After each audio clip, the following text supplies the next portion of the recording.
Connus pour être d'éternels rivaux, les chiens et les chats ont pourtant tous deux été domestiqués par l'homme, au point parfois de cohabiter dans la même maison. Mais comment réussir cette prouesse ?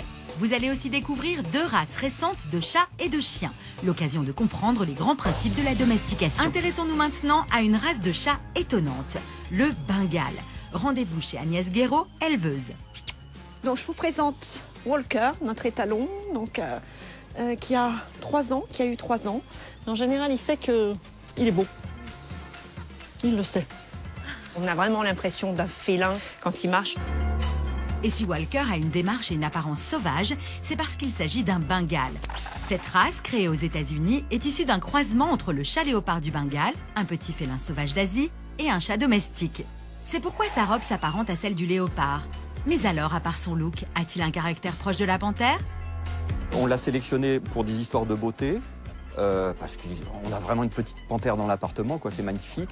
Et en même temps, tous les félins se ressemblent en gros, qu'ils soient gros, petits, etc. Ils chassent de la même manière, ils sont solitaires, sauf le lion qui est une exception, mais ils ont tous un peu le même caractère. Ce chat, comme son cousin sauvage, demeure un individu solitaire. Mais la domestication a consisté à favoriser la reproduction des individus les plus sociables. Explication. La photo sur l'ordinateur, c'est l'ancêtre de Chania. Donc c'est un Felis bengalensis. Et donc vous voyez comment, 4 générations après, vous avez des crèmes, des chats qui sont super sociables. Voilà ce que ça donne. Et le sauvage, l'ancêtre sauvage n'est pas très loin derrière quand même.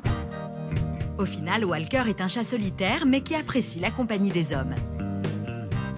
Dans son comportement, c'est vrai que c'est un chat qui bouge, qui est actif, mais qui est très proche, qui est particulièrement proche de son maître.